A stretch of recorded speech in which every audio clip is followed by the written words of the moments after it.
diri sendiri. Mereka butuh apa saja di lingkungan? Air, makanan, matahari, makanan. Betul, tepuk tangan untuk kita semua. Jadi, minggu lalu kita belajar bahwa makhluk hidup berinteraksi dengan lingkungan untuk bertahan hidup. Mereka butuh air, udara, cahaya, makanan, dan tempat tinggal. Sekarang ibu mau tanya lagi satu hal lagi ya. Menurut kalian, semua hubungan antara makhluk hidup dan lingkungannya itu terjadi di mana? Apakah terjadi begitu saja tanpa tempat? Betul sekali ya.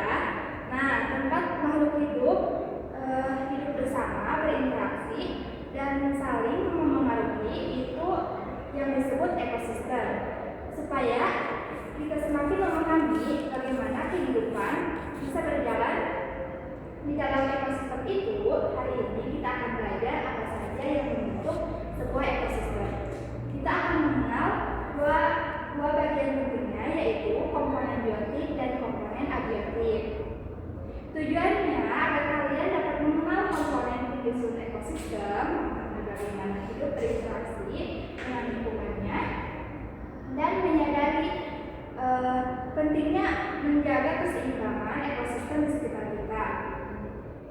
Sebelum ibu jelaskan lebih jauh, coba kalian bayangkan di lingkungan sekitar kita ada pohon, rumput, terus contohnya kupu-kupu, semut, tapi juga ada tanah, air, sinar matahari. Semua itu saling berhubungan, tidak? Berhubungan. Menurut kalian, apa yang terjadi kalau tumbuhan tidak mendapat cahaya matahari? Nggak bisa hidup lagi. Betul ya, tumbuhan tidak bisa membuat makanan tanpa cahaya matahari. Nah, hubungan saling ketergantungan antara makhluk hidup dan lingkungannya, lingkungan hidup seperti itulah yang disebut ekosistem. Semua saling mempengaruhi dan saling membutuhkan. Sekarang, ibu akan melihatkan gambar-gambar lingkaran ekosistemnya supaya kalian lebih memahami. Baik, Bu. Nah, di sini ada kupu-kupu. Ini namanya individu, yaitu yaitu satu makhluk hidup saja. Contohnya di sini ada kupu-kupu. Contoh lainnya bisa satu pohon, misalnya itu disebut individu atau satu ekor ikan. Nah, kalau banyak individu yang sejenis tinggal bersama di tempat yang sama, itu disebut populasi. Misalnya itu populasi emas ikan cakalang. Ya. Atau misalnya populasi kelinci di padang rumput. Selanjutnya, kalau beberapa populasi berbeda hidup bersama di suatu tempat, itu namanya komunitas. Misalnya di danau ada ikan, katak, teratai, bahkan mikroorganisme, semuanya itu hidup bersama.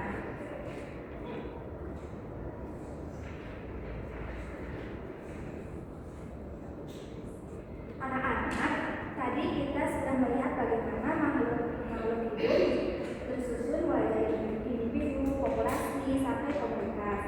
Nah, semua tingkatan itu tidak berdiri sendiri ya, mereka hidup di suatu tempat yang disebut ekosistem. Dan selanjutnya, ternyata ekosistem itu tidak terbentuk dengan cara yang sama. Ada ekosistem yang terbentuk sendiri secara alami, dan ada juga yang dibuat oleh manusia untuk memenuhi kebutuhan hidupnya. Ekosistem alami terbentuk tanpa campur tangan manusia, seperti padang rumput, laut, dan hutan. Ekosistem buatan dibuat manusia seperti sawah, kolam, dan akuarium. Nah, sekarang kita masuk ke bagian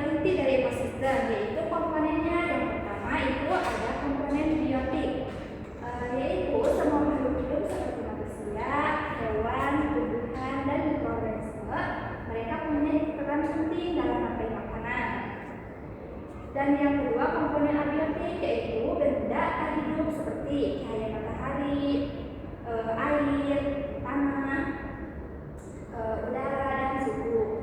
Kalau mereka menentukan di mana makhluk hidup bisa hidup dan berkembang, tanpa biotik tidak ada kehidupan. Tanpa biotik makhluk hidup pun tidak bisa bertahan. Jadi keduanya itulah saling melengkapi. Nah sekarang Ibu akan panggil kalian untuk maju ke depan ya. Ibu sudah siapkan gambar-gambar. Tugas kalian kelompokkan mana yang termasuk biotik dan abiotik. Boleh. Ibu kok aku belum dibagi? Ibu ini apa? Ini kan Bu. Oke. Akan dibagian ya. Ini Ibu.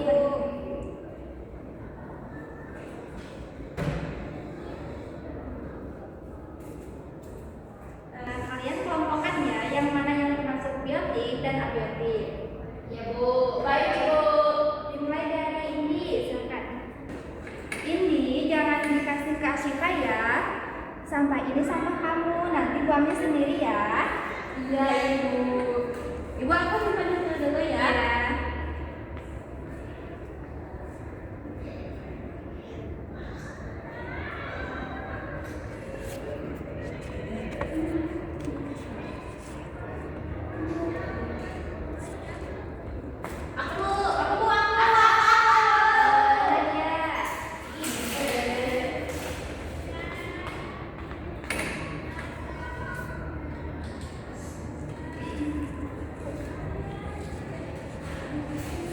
Asyifa.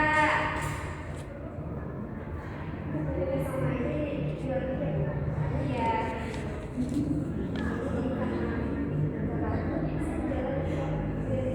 Abiotik.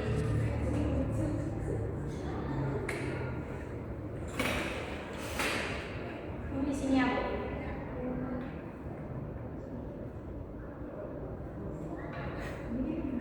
Ini abiotik. Ada satu salah. Ini kan batu, jadi ini batu abiotik ya. Iya Bu. Batu tidak bernafas. Iya, Tidak makan. Ya, betul ya.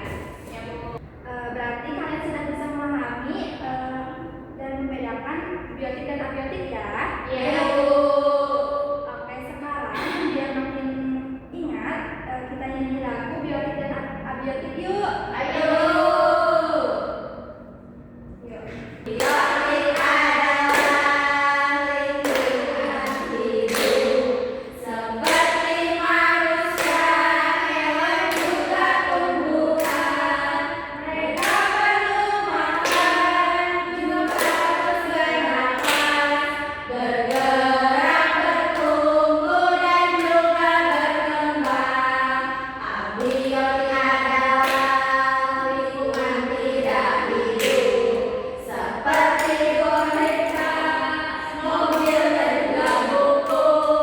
Tidak perlu makan, dia juga bernafas. Dia bergerak sendiri, dia tumbuh berkembang.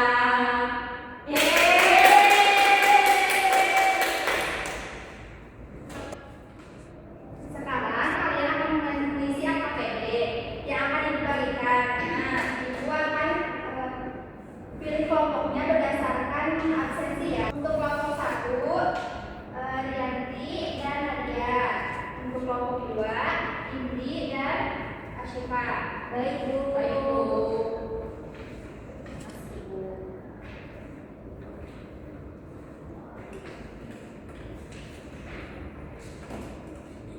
Nah, coba perhatikan dulu ya untuk mengisinya. Yang pertama, apa yang dimaksud dengan ekosistem? Tadi Ibu sudah jelaskan ya, silahkan isi. Yang kedua, sebutkan komponen-komponen ekosistem yang ada pada gambar di atas ini. Komponen-komponennya ya. Iya Bu. Nah, yang ketiga, sebutkan contoh produsen dari ekosistem darat pada gambar di atas. Berarti yang selain di air ini, jadi yang di darat aja. Baik Bu. Yang selanjutnya,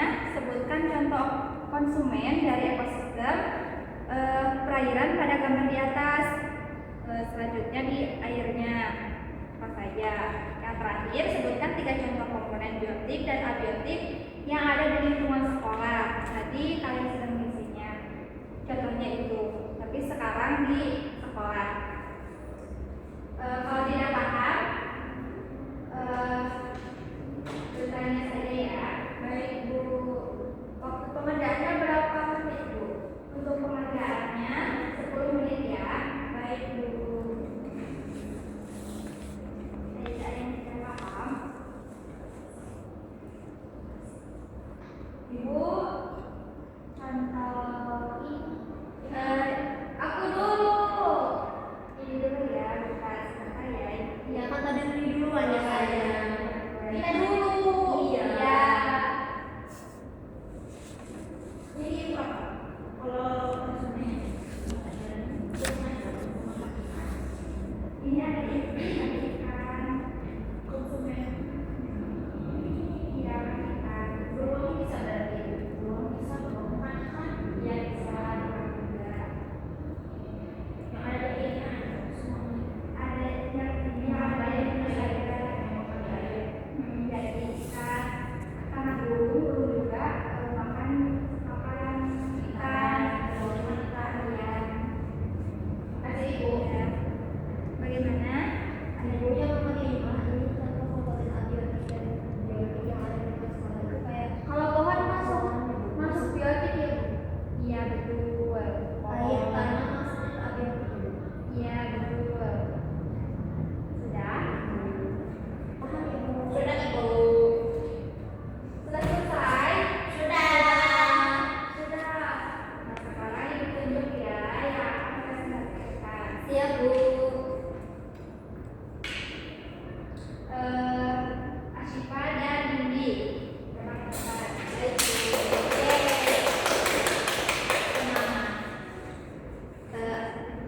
Assalamualaikum warahmatullahi wabarakatuh. Waalaikumsalam warahmatullahi wabarakatuh. Kami di sini dari kelompok 1 akan mempresentasikan hasil kami. Saya Asifa, saya Indri. Apa yang dimaksud dengan ekosistem? Jadi ekosistem itu adalah interaksi atau hubungan timbal-balik antara makhluk hidup dan tidak hidup. Terus di kedua ini pertanyaannya adalah sebutkan komponen-komponen ekosistem yang ada pada gambar di atas. Di sini sudah jelas ya ada makhluk hidup seperti beruang, terus juga ada burung, ada ikan, ada serigala, ada tanaman juga seperti yang hidup dan tak hidup, ada air, ada tanah, batu dan ada sinar matahari. Terus juga di sini disebutkan contoh produsen dari ekosistem darat pada gambar di atas. Di sini juga terlihat ya ada pohon, ada rumput dan ada tanaman kecil di sekitar tanah. Selanjutnya ini sebutkan contoh konsumen dari ekosistem perairan pada gambar di atas. Pada gambar di atas terdapat ikan, burung, pemakan ikan. Lalu yang kelima, sebutkan 3 contoh komponen biotik dan abiotik yang ada di lingkungan sekolah.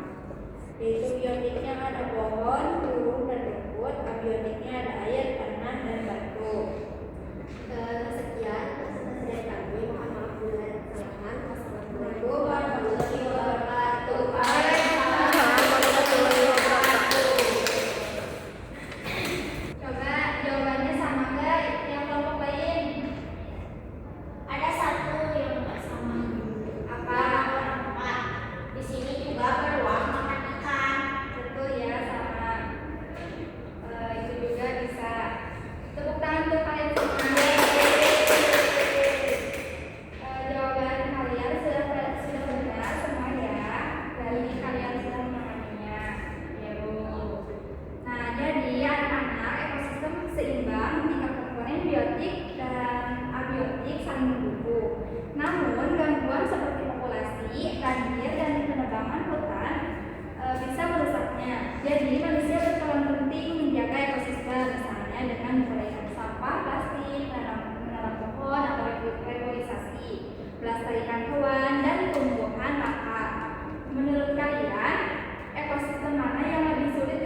Dan juga ekosistem itu ada yang berindividu kayak kupu-kupu, terus juga ada yang populasi atau berkelompok seperti ikan.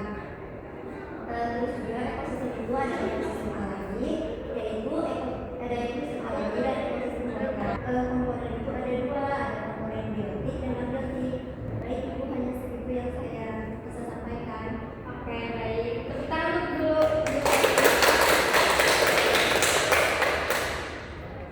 Berarti kalian sudah paham ya?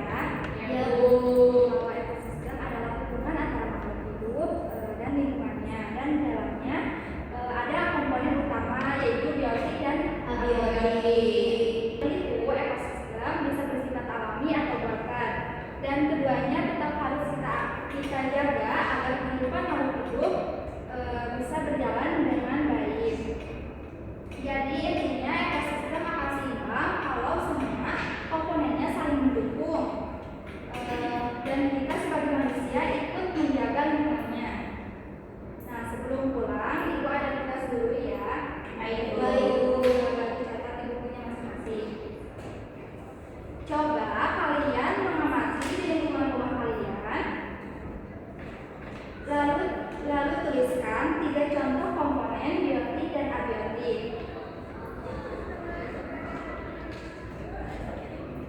yang kalian temukan di sekitar rumah kalian. Minggu depan dikumpulkan ya. Baik, Bu. Paham? Oke, pembelajaran kita hari ini sudah selesai ya. Baik, Bu. Terima kasih karena kalian sudah mengikuti pelajaran dengan baik, aktif, bersemangat. Ibu bangga dengan usaha kalian hari ini. Jangan lupa kerjakan tugasnya ya. Baik, Bu. Terima kasih, Bu. Sebelum pulang kita berdoa dulu ya. Coba pimpin langkahnya. Duduk siap. Sebelum pulang, mari kita berdoa terlebih dahulu. Berdoa dalam hati, mulai. Nah, selesai. Salam. Assalamualaikum warahmatullahi wabarakatuh. Terima kasih, Ibu. Terima kasih, Bu. Sampai jumpa besok anak-anak. Tetap semangat ya. Assalamualaikum warahmatullahi wabarakatuh.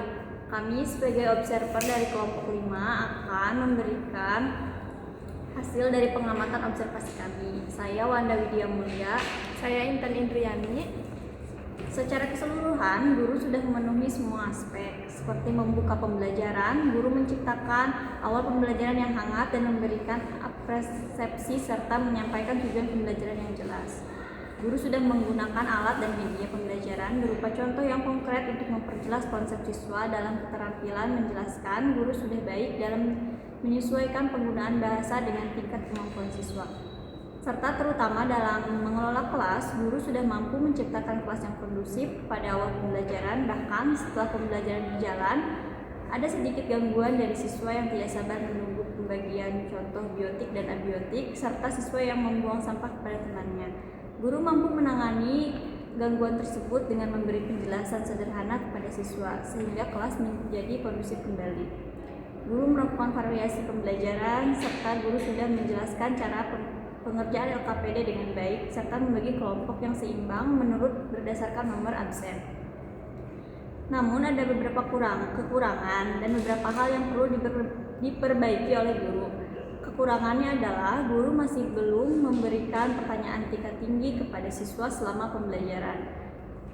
Dan yang perlu diperbaiki menurut kami adalah dalam menangani gangguan di dalam kelas, guru sudah memberikan tindakan sudah cukup baik sehingga kelas menjadi kondusif kembali. Namun menurut kami masih perlu ditingkatkan dalam menangani gangguan di dalam kelas agar kedepannya lebih baik lagi. Kesimpulan, dari hasil observasi, guru sudah memenuhi sebagian besar dari aspek yang ada, serta sudah baik dalam mengelola kelas. Guru sudah mampu memberikan penanganan atau tindakan terhadap gangguan yang ada di kelas, sehingga kelas menjadi kondusif kembali.